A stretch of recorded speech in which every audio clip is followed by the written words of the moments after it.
My kid's teacher does not allow snacks in her class, but my kid is diabetic and hypoglycemic.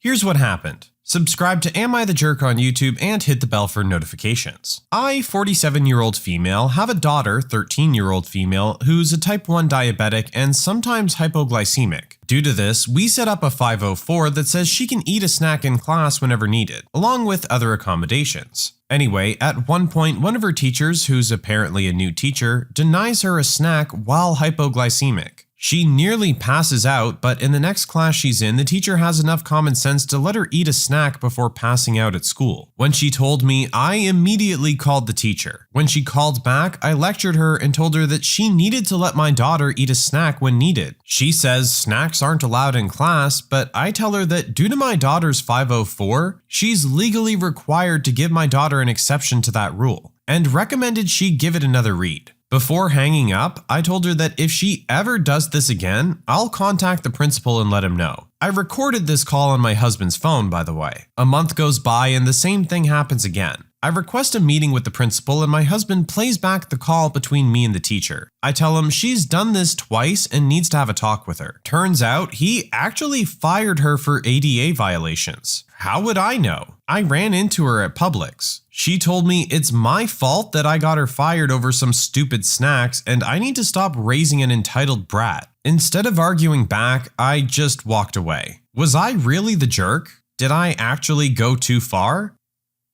No need to worry here, original poster. You're not the jerk. This teacher needed to acknowledge this child's condition. Yes, there are rules. But there are also rules regarding the 504 that are meant to allow exceptions to those rules. You can't choose which rules you want to listen to. They are both rules. If you're so rule specific, you should be on top of all of them. And yes, she should get fired. She put your daughter at risk. And if she did this for your daughter, who knows what could happen with another kid who had another condition that she wasn't willing to accept? What if she has a peanut butter sandwich sitting on her desk for lunch and the kid in the front row has a nut allergy? Is she going to ignore that and potentially just leave it there and say he's being an entitled brat? It just doesn't make sense. You were just looking out for your kid. You did nothing wrong. This woman needs to get her crap together. Clearly she hasn't done it yet. A buddy of mine has essentially what is an anti-jerk button in his line of work. My band's drummer, John, is also a sound guy. For several years before we hooked up musically, he had been doing sound for other bands I was in, as well as for touring acts I booked shows for. He's very good at what he does, and has a pretty massive rig. Anyway, he's the nicest guy in the world at band practice, at Burger King, or at a gig we're playing. But when he's running sound for other bands, he can be pretty crabby. Very little patience for bands who start late or end late. Even less patience for bands who take an encore when they're the second band playing out of 5. Very little patience for singers who ask for more vocals in the monitor while cupping the microphone ball in both hands. Feedback, anyone? In general, just an altogether grouchy sound man. For example, he ran sound once for this 7 or 8 piece ska band. One of the trombone players said he needed 2 mics, one for his horn and one for his backup vocals. Normally, at this venue, a 120-seater, John didn't bother to mic horns at all. Rolling his eyes, John set up a Shure Beta 58 and some AKG condenser mic. "This Shure's for your vocals and this AKG's for your horn, okay?" he said. "Don't blow your horn into the vocal mic because your horn is about 30 decibels louder than your voice, and I'm gonna have everything properly mixed." Horn player nods his head. During the second song of the set, apparently the trombonist was set to get a solo. Right before his solo starts, he grabs both mics and pushes them close together so that the capsules are actually touching. He then blows this fortissimo opening note into both mics. I was sitting at a table in the back by the soundboard at the time. John's limiters caught most of it, and I still had ringing in my ears for 2 days. At the end of the song, John mutes both of the guys' mics and leaves them mute, and basically threatens to ream out the guy's plumbing with his own horn if he ever pulls that crap again. John does this through his talkback mic, which is clearly audible over the monitors. The crowd bursts into laughter, and the horn player goes bright red in the face. At any rate, for years, I had heard John threaten bands with the suck button. Bands who were taking taking too long to set up or whose members repeatedly focus to follow reasonable directions, please keep that vocal mic away from the monitors, for example, would be threatened. Pull that crap again and I'm gonna hit the suck button on you guys. I took it to mean that he would intentionally make them sound bad, but he never followed through on the threat, so I took it as a vague general warning. So anyway, a little while back, he's running sound for a 4-band show. The second band, a Matchbox 20/train kind of band, has him running 20 minutes behind before they even play a note because their lead guitarist was late. Their allotted set time is 40 minutes, but their last song runs over, and by the time it's done, they've played for almost 45. John says quietly over the talkback mic, "Hey guys, you're done." The lead singer says loudly over the vocal mic, "Soundman says we gotta get off the stage. We got one more song for you," as they kick it into another soupy jangle rock tune. John shakes his head at me. Then the most amazing thing happened. After their encore, this band kicks straight into another song without announcing it, apparently in the hopes that John wouldn't notice it was a different song. John leads over to me to be heard over the PA and asks, "Hey, wanna see the suck button?" "Sure," I replied. I figured he was going to muck with the levels or just turn them off or something. Instead, he reaches to one of his racks and starts scrolling through patches on his dusty Digitech unit. Sure enough, he gets to a patch titled Suck Button. He engages it and all hell breaks loose. The lead singer and lead guitarist, who was singing backup, immediately start to sing way off key. They try to get back in tune, fail, trail off in mid-line, try again, and start glaring at each other. The guitarist is so distracted by this that he starts muffing the chord progression. If not for the drummer, I think the whole song would have derailed. For the entire 4-minute duration of the song, I was treated to this jerk band sounding like crap and getting madder and madder at each other. John explained the patch to me. Basically, it pitch shifts all the tracks from the vocal submix up by 1 step, but only in the monitors. So the audience out in front of the mains was treated to the sound of 2 guys trying to get in tune only to be utterly confused. If they got it sounding right in the monitors, then they could tell something was grossly wrong in the mains. And each of the singers thought it was the other guy who was singing out of tune. I just about died laughing. Okay, I actually really love this story. This guy literally has a jerk button. I think this is something that we all need in life. Unfortunately, it wouldn't apply to all situations. But if only there was a way. Perhaps we all just need to take inspiration from this gentleman and learn to find what our own suck button is in life. Whatever profession you're in, see if you can develop a suck button to deal with the jerks that you have to deal with on a daily basis. If nothing else, maybe you'll have another Reddit post for me to read later on. Entitled parent I used to babysit for when I was 13 tries to get me to babysit again over a decade later. So there was a neighbor we had when I was in middle school and I used to babysit for her. She was a nice enough lady and she had an 8-year-old at the time. I would just go over to her house with him after school for a few hours for some extra money. She eventually got different hours at her job, I think. Maybe it was another reason, but either way, she didn't need me to babysit anymore after like 6 months or so. We moved about a year later and I haven't really thought about her since. I'm now almost 25. I have my own house and work a 9-to-5 job. I got on Facebook like 2 weeks ago. I don't have the app, I just check on my computer every once in a while. And I had a message from the woman I babysat for. Her message was basically, "It's been so long. How are you doing? You used to babysit my son years ago when you lived down the street. My son actually had his own baby earlier this year. I'd love for you to meet her. We could actually use someone to watch her Wednesday to Friday before my son and I get home from work. You were great with my son, so you were the first person I thought of." I was so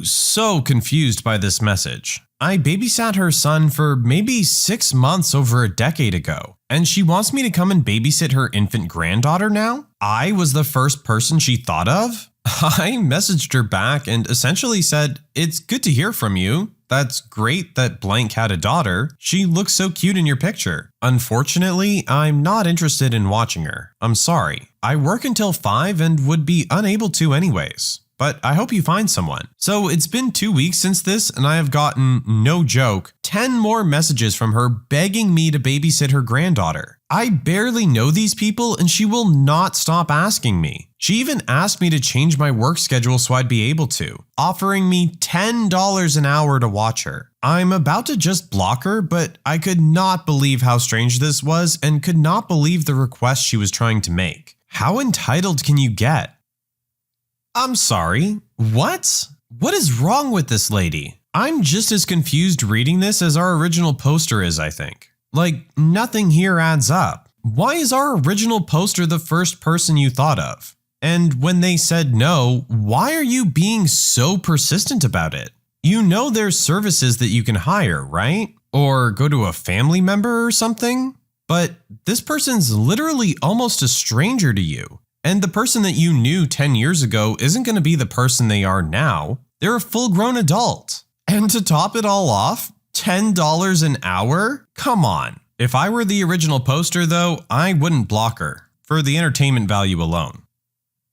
My entitled pastor brother-in-law gets all upset because I accidentally cursed in front of him. I'm a 27-year-old female and my husband is a 32-year-old male. We had his older brother, his wife, and his 5 kids over for dinner this weekend. My brother-in-law is a pastor at a pretty popular church in our city. Now, both myself and my husband are not very religious people by any means. We both work in the medical field. He's a cardiologist and I'm a nurse, so we've always had more scientific views on things. His side of the family is very religious though, so we always keep our views to ourselves to be respectful and go along with their religious things they do, I guess. For example, praying before eating. So for my brother-in-law and sister-in-law, one thing that they don't condone is cursing, which I'm aware of and respect when they're around. My husband and I recently bought a new house and my brother-in-law and sister-in-law have been bugging us to see it. We're pretty low contact with them as they're pretty over the top with their religious views and shame us for not having the same views. But we thought why not so we can see our nieces and nephews. Both my husband and I had this past weekend off work, so we planned a dinner with them and their kids. Everyone's at the table. Sister-in-law, my husband and I are in the kitchen bringing the food over. I'm pulling one of the dishes I made out of the oven when I accidentally lose my grip and my hand hits the burning hot pan.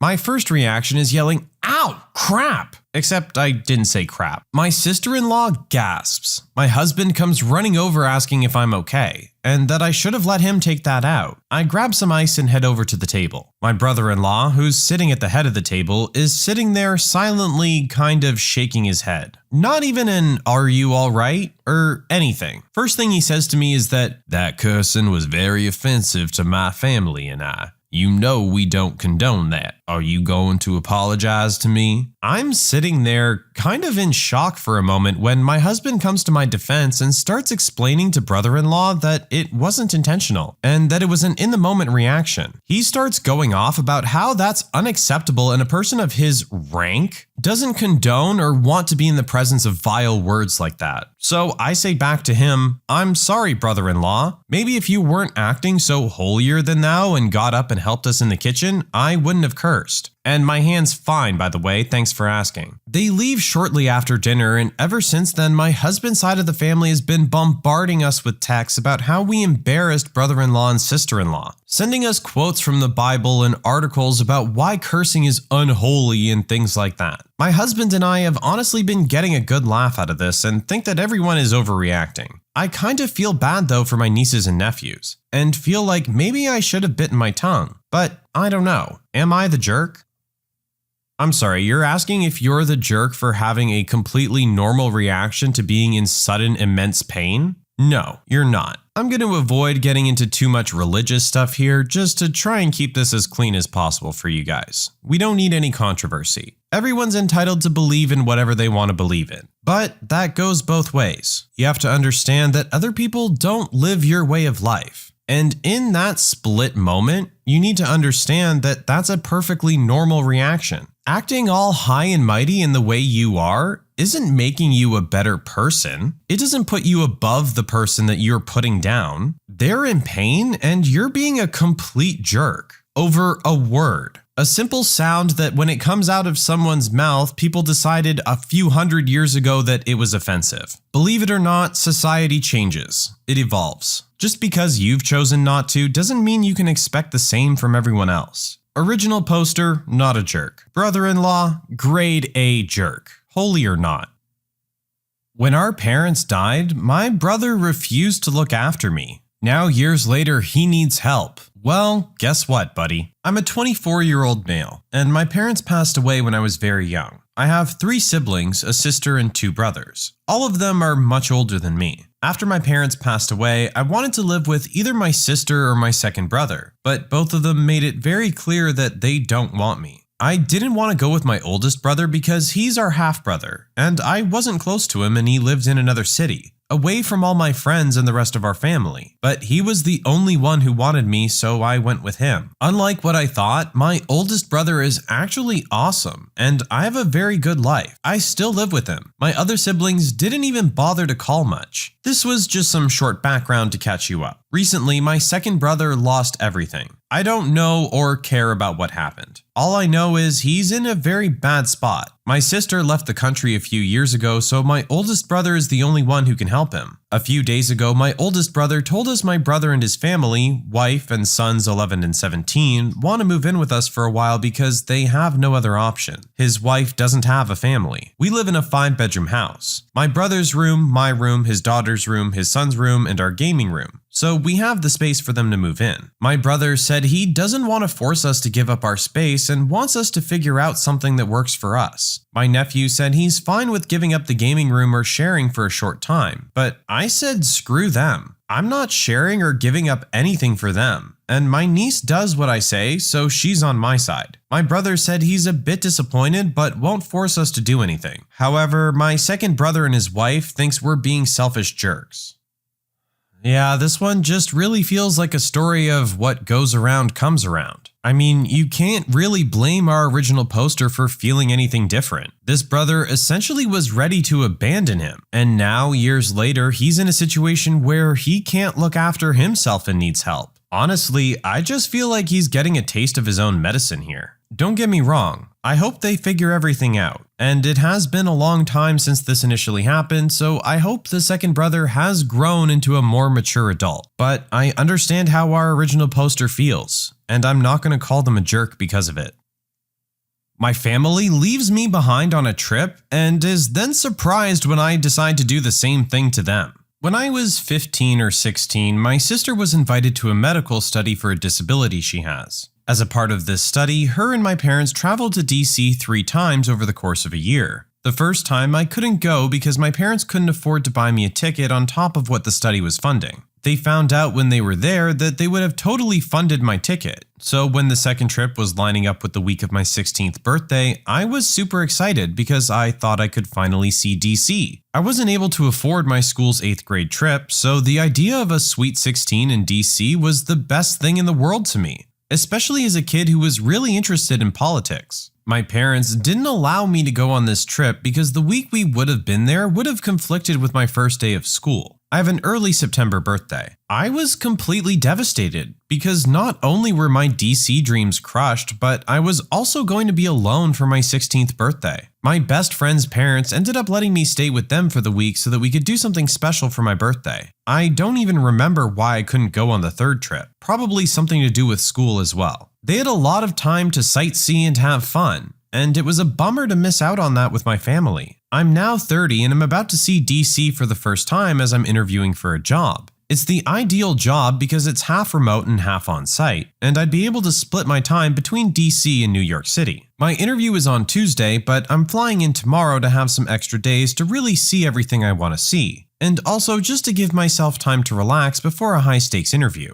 I'm funding this extra trip with some inheritance money I received late last year. When my parents found out about this trip, they asked if I could use some of that inheritance to fly them out so we could finally do a family trip together. They said they could show me some of the places they know and what became their favorite parts of DC on their trips. While I do have enough money to cover it, I don't particularly want to. I want this to be my own special trip where I'm doing what I want to do and seeing what I want to see. I also want the time that weekend to relax and not have to go on a tour of all the places my family went to without me. I understand it's petty and that it's been a long time since all of that, but it still sort of hurts to think about even though it's not a huge deal in the grand scheme of things. I told them no, and they're making it out to seem like I'm rejecting them and acting in revenge for these past trips, which is actually not true. It has way more to do with the stress of the interview and wanting to protect my peace than it does for any idea of revenge. I feel fine in my decision, but my family has called me a spiteful jerk, so I'm here as a reality check for myself. Okay, so you understand that yes, it is maybe a little petty to be making this decision based off of those past experiences. But you know what? I think you're allowed to. Given what they did, it was a really jerk move on their part. And how they're feeling now is how you felt as a 16-year-old on your birthday. The reality check that's happening here is solely for them. They're getting a massive wake-up call as to how they made you feel as a teenager, that you felt excluded from the family. I feel like we've got another case of what goes around comes around. While this action may be a little bit entitled and petty and jerky, I feel our original poster is allowed in this instance. An eye for an eye, if you will, right? When you subscribe, make sure to hit the bell to turn on notifications. Put the playlist on in the background to finish listening to all the stories, linked at the top of the description. And if you like Am I the Jerk, give Am I the Genius a shot, linked in the description as well. Either way, thanks a lot for watching, and we'll see you guys next time.